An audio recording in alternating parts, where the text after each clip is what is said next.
ये स्टूडेंट, इस वीडियो में हम बात करेंगे मैथमेटिक्स के मॉडल पेपर के बारे में। तो स्टूडेंट, इसमें कुल मैं 50 क्वेश्चन लेकर के आया हूँ मैथमेटिक्स का, जो बिहार बोर्ड 2022 के एग्ज़ाम के व्यू से बहुत ही इम्पोर्टेंट है। तो स्टूडेंट, आप लोग देखना ना भूलें और वीडियो को कहीं भी स्किप मत करें, अंत तक ज़रूर देखें। तो चलिए ज़्यादा लेट नहीं करते हुए वीडियो को स्टार्ट करते हैं। तो देखिए, मॉडल पेपर का फर्स्ट क्वेश्चन क्या है आपका, d/dx log रूट एक्स, मतलब log रूट एक्स का डिफ्रेंसिएशन क्या होता है। तो log x यानी कि log x इसको मान लीजिए, तो log x का डिफ्रेंसिएशन क्या हो जाएगा, log x का होता है 1/x, तो x की जगह पे क्या है रूट एक्स। फिर आप कीजिएगा रूट एक्स का, तो रूट एक्स का क्या होता है 1/2 रूट एक्स, रूट एक्स का 1/2 रूट एक्स। अगर इसको सॉल्व कीजिएगा तो 2 root x into root x, तो 2x हो जाएगा। तो इनका राइट आंसर सी हो जाएगा। फिर स्टूडेंट देखिए, अगला क्वेश्चन क्या कहा जा रहा है कि डिफ्रेंशिएट 2 बार कीजिए साइन 2x का। इस पे जो दिया हुआ है d²/dx², यही होता है कि 2 बार डिफ्रेंशिएट कीजिए स्टूडेंट। तो 2 बार अगर साइन 2x का हम डिफ्रेंशिएट करते हैं, तो साइन 2x को एक बार कीजिएगा तो उसमें हो जाएगा cos 2x, फिर 2 आएगा आगे, फिर अब आएगा cos 2x, तो cos 2x का अगर करेंगे तो क्या आ जाएगा साइन 2x, यानी माइनस में आ जाएगा। फिर यहाँ 2 आगे चले आएगा, फिर -4 into cos 2x into sine 2x, तो -4 को रहने दीजिए और cos 2x into sine 2x को हम क्या लिख देंगे स्टूडेंट, तो ये सी राइट आंसर हो जाएगा इसका, इन दोनों को अगर सॉल्व कर देंगे। फिर देखिए अगला क्वेश्चन क्या कहा जा रहा है कि d/dx e⁻x - a का डिफ्रेंशिएट क्या होगा। तो e⁻x को अगर डिफ्रेंशिएट करेंगे तो देखिए e⁻x को अगर डिफ्रेंशिएट करते हैं तो e⁻x ही रहता है। फिर इन दोनों को अगर हम डिफ्रेंशिएट करते हैं तो x को अगर डिफ्रेंशिएट करते हैं तो 1 होगा, माइनस अगर a को डिफ्रेंशिएट करते हैं तो a तो काफ़ी कांस्टेंट नंबर है तो इसका 0 हो जाएगा। अगर 1 - 0 करेंगे तो 1 होगा, और 1 को अगर इसमें गुना करेंगे तो इतना ही होगा, तो इनका राइट आंसर ये हो जाएगा। फिर अगला देखिए, अगला आपका मॉडल पेपर में है कि d3y/dx³ किसका x⁴। कहने का मतलब ये हुआ कि x⁴ को कितने बार 3 बार डिफ्रेंशिएट कीजिए। तो अगर x⁴ को डिफ्रेंशिएट करेंगे एक बार तो इसमें हो जाएगा, पावर को रख कर आपको फार्मूला याद होगा, पावर में घटा दीजिए, यानी 4 में से 1 जाएगा 3 बचेगा। फिर यहाँ 4 को रहने दीजिए, फिर x³ को कीजिए तो गुने 3 गुने, फिर पावर को यहाँ रख दिए, फिर पावर में घटा दीजिए तो x² हो जाएगा। तो फिर अगर कीजिएगा तो 4 दूना 12, 4 तिया 12 गुने, फिर पावर को रखिए 2x, 2 में से 1 बचेगा यहाँ पावर में। तो आपका टोटल अगर आप वैल्यू देखेंगे तो इनका राइट आंसर हो जाएगा 24x। कौन हो जाएगा 24x। फिर देखिए 5 नंबर का क्वेश्चन क्या कह रहा है कि d/dx √x² + ax+1, इनका आप डिफ्रेंशिएट करना है। तो स्टूडेंट पहले रूट एक्स का कीजिए, तो रूट एक्स का होता है 1/2 रूट एक्स, रूट के अंदर में क्या है x² + ax+1। फिर अब ये जो x है ये x² + ax+1, तो अब उनका डिफ्रेंशिएट अगर कीजिएगा तो पहले x² आएगा, तो x² का होता है 2x प्लस एक कांस्टेंट है तो एक को कांस्टेंट बाहर ले लीजिए। अगर x का कीजिएगा तो उसका 1 होता है, प्लस फिर ये 1 का कीजिएगा तो 1 का तो 0 आ जाता है। तो ऊपर में क्या होगा, ऊपर में हो जाएगा 2x + a, यानी कि ये राइट आंसर आपका हो जाएगा। ये जो है 2x + a √ax+1। फार्मूला अगर आपको डिफ्रेंशिएशन का याद है तो आप 40 नंबर कंप्लीट कर सकते हैं फार्मूले से। फिर अगला देखिए, अगला क्वेश्चन क्या है, अगला 6 नंबर का d2 इंटू e⁻2x, मतलब ये 2 तो कांस्टेंट है स्टूडेंट, तो 2 को बाहर कर लीजिए, फिर e⁻x का अगर डिफ्रेंशिएट कीजिएगा तो ई टू द पावर 2x होगा, फिर आएगा 2, तो 2 तो बाहर चले जाएगा और dx का 1 हो जाता है। तो 2 और 2 अगर गुना कीजिएगा तो 4 हो जाएगा और ई टू द पावर 2x, तो इनका राइट आंसर सी हो जाएगा। फिर अगला देखिए 7 नंबर का है कि d upon d x log x to the power n। तो पहले log x का डिफ्रेंशिएट अगर कीजिएगा तो 1/x to the power n होता है, ठीक। फिर x to the power n का कीजिएगा तो पावर में है तो n को रख कर n में अगर 1 घटा दीजिएगा तो यही आ जाएगा। फिर अगर x to the power n into x to the power 1 कीजिएगा, यहाँ अलग अलग लिखिएगा इनको, तो इसमें x to the power n cut जाएगा और n/x जो राइट आंसर होगा वही, यानी कि इनका d n/x राइट आंसर होगा। फिर अगला देखिए, अगला ये क्या कह रहा है, यदि a equal to A B C, b equal to 1 2 3 है तो f a11 b2 c,2, यानी कि ये देखिए अलग अलग फंक्शन है, a1 है स्टूडेंट, b2 है स्टूडेंट और c2 है स्टूडेंट। तो मित्रों इनका जो होगा देखिए अनेक नंबर है, अनेक एक मतलब अनेक एक अंतः छिपी हो जाएगा, क्यों? क्योंकि a अलग है तो 1 अलग है। फिर इसमें देखिए अचर है, फिर चर संख्या है, फिर अचर संख्या है, फिर चर संख्या है, तो इनका क्या हो जाएगा, बी राइट आंसर हो जाएगा। फिर स्टूडेंट देखिए अगला कि यदि f is to R equal to R है, जहाँ F x equal to 3x minus 4 है स्टूडेंट, तो एफ इनवर्स एक्स क्या होगा? तो इनका जो राइट आंसर होगा वो होगा 1/3, तो ये नीचे में चले आएगा, फिर x माइनस 4 को बदल के दे देते हैं x प्लस 4 में, यही इनका राइट आंसर है। तो इनका राइट आंसर कौन हो जाएगा? ये इनका राइट आंसर हो जाएगा। फिर 10 नंबर का क्वेश्चन देखिए, 10 नंबर का कह रहा है कि कोसेक इनवर्स माइनस एक्स। तो देखिए इसमें आप लोग गलबला जाइएगा कि कोसेक इनवर्स माइनस एक्स क्या होगा। तो cosec inverse minus x direct इसमें माइनस बाहर चले आता है और कोसेक इनवर्स रह जाता है, तो इनका राइट आंसर डायरेक्ट आप लोग मारिएगा D, minus cosec inverse X. फिर देखिए अगला क्वेश्चन क्या कहा जा रहा है कि अंतःखंड के रूप में तल का मानक समीकरण होता है। अंतःखंड के समीकरण में जो अंतःखंड का जो समीकरण होता है स्टूडेंट, वो होता है x/a plus y/b plus z/c is equal to 1 होता है student. x/a plus y/b z/c is equal to 1 होता है, यही है मानक तल समीकरण। फिर देखिए 12 नंबर का क्या क्वेश्चन कर रहा है कि मूल बिंदु से बिंदु इतना इतना की दूरी है, मतलब रूट अंडर दे दीजिए और सभी का स्क्वायर कर दीजिए।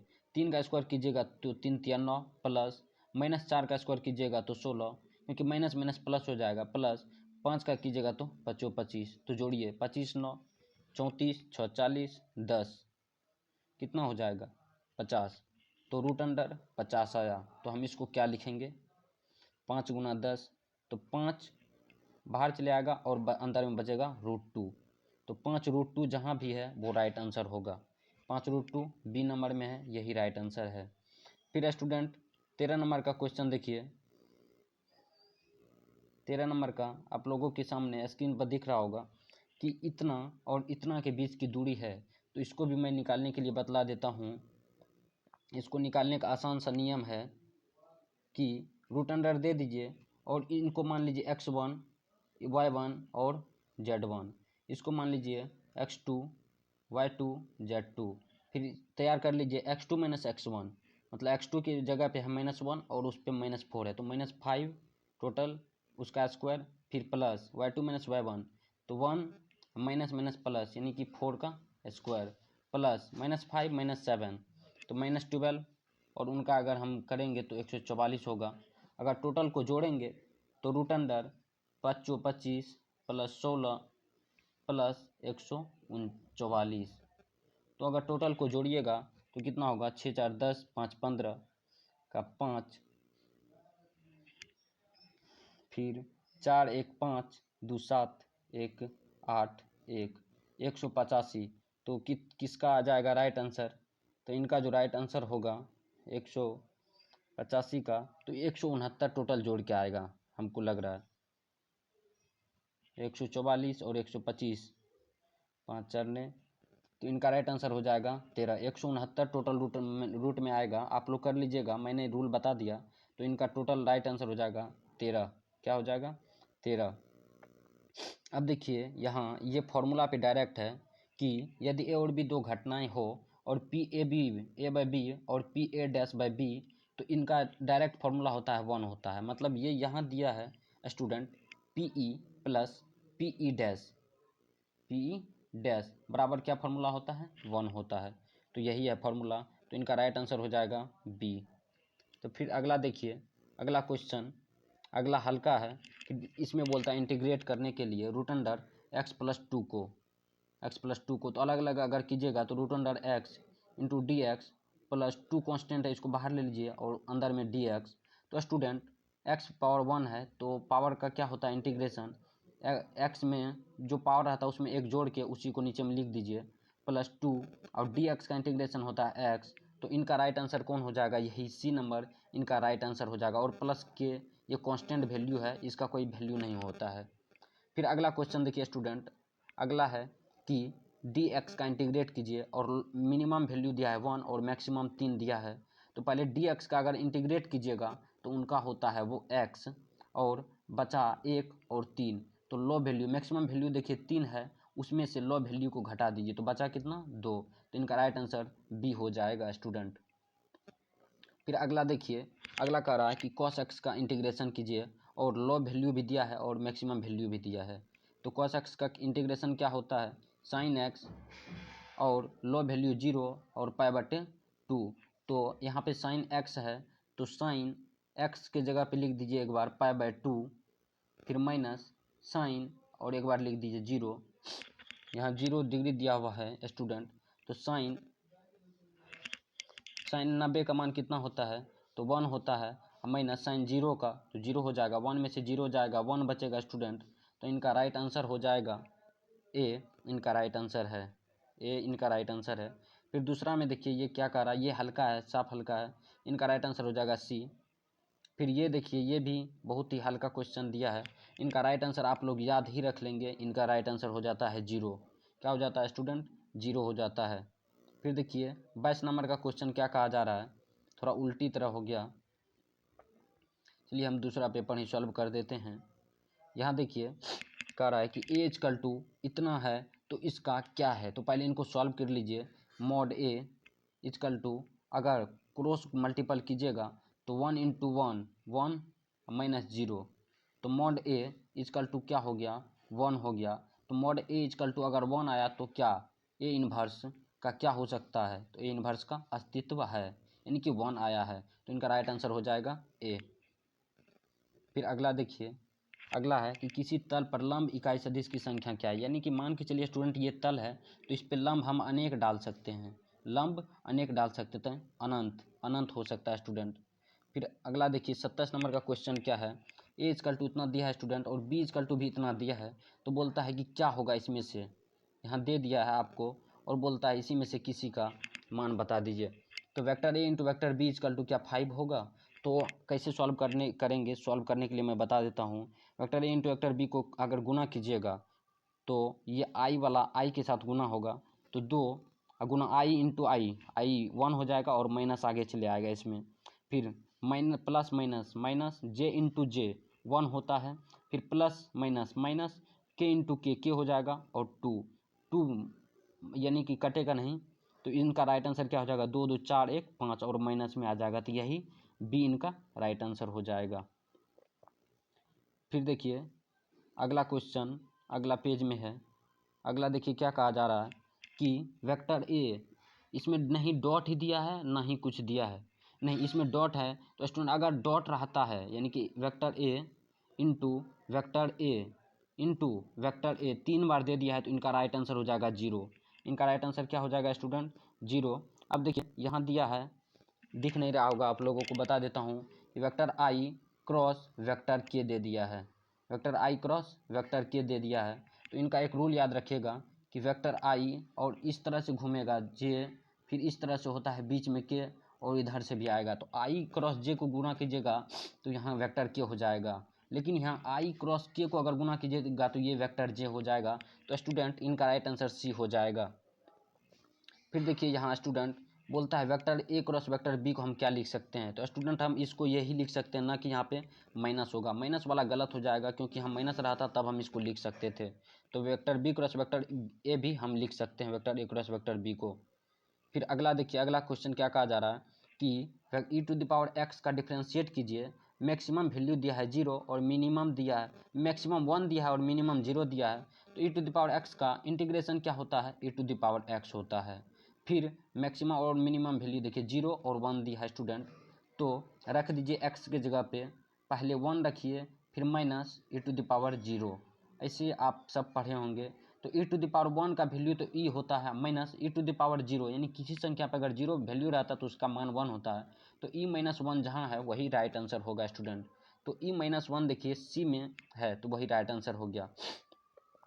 फिर देखिए इसमें क्या होगा, तो इसमें अगर कॉस देखिए कॉस 3x, यहाँ अगर x का मान 0 रखिएगा तो कॉस तो 0 हो जाएगा स्टूडेंट, तो कॉस 0 हो गया, तो कॉस 0 आ गया, तो कॉस 0 तो 0 हो गया। तो dx बटा dx अगर 0 कीजिए, 0 का डिफ्रेंशिएट कीजिएगा तो वो भी तो 0 आएगा स्टूडेंट, तो इनका राइट आंसर हो जाएगा वो। तो यहाँ देखिए डायरेक्ट आपसे फॉर्मूला भी पूछा जा सकता है कि रूट एक्स का डिफ्रेंशिएट क्या होगा, यानी रूट एक्स का डिफ्रेंशिएशन क्या होता है, 1/2 रूट एक्स, 1/2 रूट एक्स का डिफ्रेंशिएशन होता है। फिर देखिए अगला क्वेश्चन स्टूडेंट 34 नंबर का,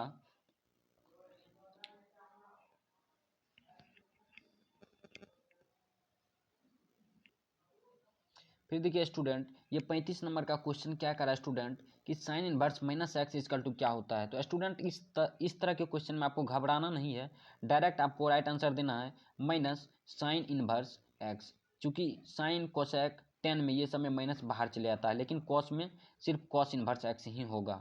तो स्टूडेंट फिर अगला क्वेश्चन देखिए क्या कहा जा रहा है कि कॉट इनवर्स 1/x का फॉर्मूला क्या होगा। तो देखिए आप लोग को याद होगा tan inverse x into cot inverse x equal to क्या होता है 1 होता है।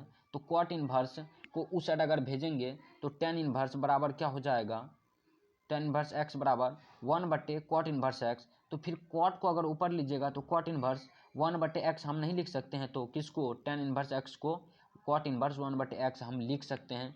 तो इनका राइट आंसर होगा स्टूडेंट टेन इनवर्स एक्स, क्या हो जाएगा टेन इनवर्स एक्स। फिर स्टूडेंट देखिए आपको मैट्रिक्स से भी क्वेश्चन पूछा जाता है कि इनका मान निकालिए, तो क्रॉस मल्टीप्लिकेशन कीजिए, 10 से 70 यानी 10 को 7 से गुना कीजिएगा माइनस 35 को 2 से गुना कीजिए 70, तो इनका राइट आंसर हो जाएगा 0, यानी कि डी इनका राइट आंसर है। फिर देखिए इनको जोड़िए स्टूडेंट, तो फर्स्ट कॉलम का जो फर्स्ट नंबर है उसको इससे जोड़िए, तो 1 को अगर 0 से जोड़िएगा तो 1 होगा, फिर 0 को 1 से जोड़िए तो 0 1 1 हो जाएगा, फिर 0 को 1 से जोड़िए तो कितना हो जाएगा 1, फिर 1 को 1 से, तो इनका राइट आंसर हो जाएगा डी, यही है। फिर देखिए ये फॉर्मूला पे दे दिया है कि d/dx 5 to the power a x, यानी कि a to the power x का आप लोग डिफ्रेंशिएशन पढ़े होंगे कि a to the power x into log e base a। तो एक जगह पे वहाँ क्या है 5, तो a जहाँ जहाँ है वहाँ 5 रख दीजिए, तो 5x into log e to the power क्या हो जाएगा एक जगह पे 5। तो इसमें अगर दिख रहा होगा आपको तो ये डी नंबर में देखिए सेम दिया हुआ है यही, तो आप लोग देख लेंगे। अगर आप लोग इसका पीडीएफ चाहते हैं तो मैं व्हाट्सएप नंबर दे दूंगा उसमें, या टेलीग्राम ग्रुप में आप लोग जुड़ जाएंगे।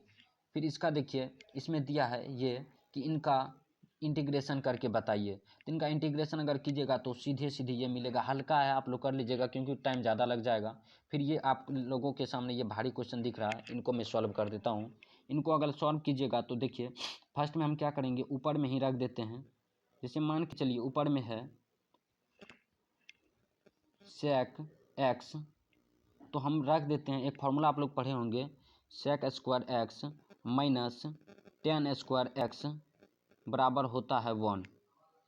तो इसी तरह से हम इस फॉर्म में लाते हैं इसको, तो यहाँ पे देखिए, यहाँ देखिए स्टूडेंट थोड़ा सॉल्व करने में लग रहा हूँ। देखिए अगर सेक एक्स है तो हम सेक एक्स तो रहने देते हैं, ऊपर में भी हम क्या करते हैं sec x minus tan x से गुना कर देते हैं, फिर नीचे में भी हम सेम से गुना कर देंगे और इस sec x plus tan x को रहने देंगे, ऊपर में भी सेक एक्स माइनस 10x से गुना कर देंगे तो sec x प्लस 10x और sec x माइनस 10x मतलब a plus b into a minus b का फॉर्मूला क्या होता है a square minus b square. तो ए की जगह पे sec x है और बी की जगह पे 10x है, तो उसी फॉर्म में हम लाना चाह रहे हैं। तो ला लीजिए, तो sec x इंटू ऊपर में क्या किस चीज़ से गुना किए थे, sec x माइनस 10x से गुना किए थे, और क्या हो जाएगा sec स्क्वायर x नीचे में माइनस 10 स्क्वायर एक्स। तो इसका आप लोग फॉर्मूला पढ़े होंगे, sec square x minus 10 square x equal to 1 होता है। तो हम डायरेक्ट लिख देते हैं यहाँ 1, क्या लिख देते हैं यहाँ 1 लिख देते हैं, और sec x इंटू अब इन दोनों से गुना करेंगे तो देखिए क्या आएगा, आपको डायरेक्ट मिलेगा sec square x minus sec x into 10x। तो आप अब आ गया फॉर्मूला पे, इस कॉस्ट में देकर के यहाँ लिख दीजिएगा dx। तो देखिए इन सब का फॉर्मूला क्या होगा, इन सब का फॉर्मूला हो जाएगा, यही मैं थोड़ा बता देता हूँ कि sec स्क्वायर एक्स का हो जाएगा आपको 10x minus sec x into 10x का हो जाएगा sec x। ये फॉर्मूला तो आप लोग बच्चे में या जब शुरू होता है तभी आप लोगों को बताया जाता है। तो ये तो राइट आंसर आपका कौन हो जाएगा, बी राइट आंसर आपका हो जाएगा, ना कि ये होगा, गलत है ये। फिर देखिए अगला क्वेश्चन भी सॉल्व करने का है कि इनका ये बहुत ही हार्ड क्वेश्चन है, इनको भी सॉल्व कर देता हूँ। 1 माइनस कॉस 2x बराबर फॉर्मूला आप लोग पढ़े होंगे साइन स्क्वायर 2x, यानी 2 sign square x, 2 sign square x but 1 plus cos 2x का फॉर्मूला पढ़े होंगे 2 कॉस स्क्वायर एक्स। तो 2 कैंसिल इंटू यहाँ पे dx है, तो साइन स्क्वायर एक्स को हम एक और तरह से लिख सकते हैं, यानी कि एक फॉर्मूला पढ़े होंगे sine square x minus cos square x बराबर 1 होता है। तो sine square x equal to हम क्या लिख सकते हैं, तो 1 माइनस कॉस स्क्वायर एक्स बट्टे कॉस स्क्वायर एक्स। तो अब अगर इसको तोड़िएगा तो 1 माइनस कॉस स्क्वायर एक्स यानी 1 बट्टे कॉस स्क्वायर एक्स माइनस 1 बट्टे कॉस स्क्वायर बट्टे कॉस स्क्वायर एक्स। तो 1 बट्टे कॉस स्क्वायर एक्स बराबर हो जाएगा sec square x minus cos square x बटे कॉस स्क्वायर एक्स 1 हो जाएगा। और इन सब को अगर डिफ्रेंशिएट करके लिखिएगा तो आपका राइट आंसर आएगा 10x बटे 2 प्लस के, यही राइट आंसर आएगा। फिर देखिए यहाँ है cot square x, cot square x के लिए एक फार्मूला पढ़े होंगे, यानी एक फार्मूला होता है cosec square x minus cot square x equal to क्या, तो 1, ठीक है। तो फिर cot square x equal to हम क्या लिख सकते हैं, तो यहाँ कोसेक स्क्वायर एक्स को अगर इस साइड रखेंगे तो इस साइड हो जाएगा 1 प्लस कॉट स्क्वायर एक्स। तो कॉट स्क्वायर एक्स का फॉर्मूला क्या हो जाएगा, कोसेक स्क्वायर एक्स माइनस 1। तो इसी फार्मूला पे हम आज बनाने वाले हैं, यानी कि कॉट स्क्वायर एक्स का फॉर्मूला क्या हो जाएगा, कोसेक स्क्वायर एक्स माइनस 1 किसके जगह पे, इस कॉट स्क्वायर एक्स के जगह पे हम रखें उसको इंटू डी एक्स, क्योंकि फार्मूला होता है। फिर कोसेक स्क्वायर एक्स का क्या होता है डिफ्रेंशिएशन, माइनस कॉट एक्स, फिर माइनस 1 को अगर डी एक्स से गुना कीजिएगा तो डी एक्स का इंटीग्रेशन क्या होता है, तो डी एक्स का होता है एक्स, तो minus cot x into x plus में के कांस्टेंट के लिए, तो यही तो सी राइट आंसर है इसका। फिर देखिए 44 नंबर का क्वेश्चन है कि एक्स का इंटीग्रेशन कीजिए, मिनिमम वैल्यू 3 और मैक्सिमम मिनिमम 0 और मैक्सिमम 3 दिया है। तो पहले आपको पता होना चाहिए एक्स पे कुछ नहीं होता है तो 1 होता है, तो 1 हुआ तो पावर हो गया, पावर वाला का इंटीग्रेशन होता है पावर में एक जोड़ के उसी को नीचे में लिख देते हैं। तो अब x की जगह पे 3 रखेंगे एक बार, फिर माइनस करके 0 रखेंगे, तो चलिए रखते हैं। तो x की जगह पे पहले क्या रखिएगा 3, तो 9 ऊपर में हो जाएगा 3 3 9 बट्टे 2, फिर माइनस x की जगह पे 0 रखिए तो 0 बट्टे 2, तो 9 बट्टे 2 माइनस यहाँ 0 हो जाएगा, अगर इसको भगा दीजिएगा तो 0, तो 9 बट्टे 2 जहाँ है वही राइट आंसर है आपका। तो 9 बट्टे 2 देखिए सी नंबर में है, तो यही राइट आंसर हो गया। फिर अगला देखिए, अगला क्वेश्चन है कि इन सभी का इंटीग्रेशन बोलता है करने के लिए, तो अलग अलग पहले कर ही लीजिए तब मैक्सिमम और मिनिमम वैल्यू बैठाइएगा। तो अगर मान के चलिए एक्स स्क्वायर का कीजिएगा तो पावर वाला है, तो पावर वाला का आप इंटीग्रेशन जानते हैं, पावर में एक जोड़ के मतलब एक्स पावर 3 बट 3 प्लस एक का यानी कि डी एक्स का डिफ्रेंशिएशन क्या हो जाएगा, डी एक्स का हो जाएगा एक्स। ठीक है, तो फिर अब एक्स की जगह पे क्या रखिएगा, एक बार 2 रखिए। तो 2 अगर रखिएगा तो इसमें क्या आ जाएगा, 2 दूना 4 दूना 8 बट्टे 3। फिर एक बार क्या रखिएगा 0, तो 8/3 अब -0 मतलब 8/3 जो राइट आंसर है वही हो जाएगा 8/3। चलिए 45 हो गया। फिर अगला देखिए बोलता है cos x का डिफ्रेंशिएशन। cos x का यानी कि cos x का डिफ्रेंशिएशन क्या होता है, पहले इंटीग्रेशन क्या होता है, cos x का होता है sin x, cos x का होता है sin x और 0 से लेकर के π/2 तक। तो आप मिनिमम और मैक्सिमम वैल्यू बैठा दीजिए, तो sin π/2 माइनस sin 0, sin 0 का तो कोई वैल्यू 0 हो जाएगा। तो sin 90 का मान क्या होता है 1, तो ये बी इनका भी राइट आंसर हो जाएगा। ये सब हल्का है, तो चलिए जो थोड़ा हार्ड बुझा रहा है वो बता देता हूँ। यहाँ देखिए, तो आज के लिए स्टूडेंट इतना ही, फिर मिलेंगे कल। आप अगर आपको वीडियो अच्छा लग रहा है, पढ़ने में मज़ा आ रहा है, तो चैनल को सब्सक्राइब करें और बेल नोटिफिकेशन को ऑन करें।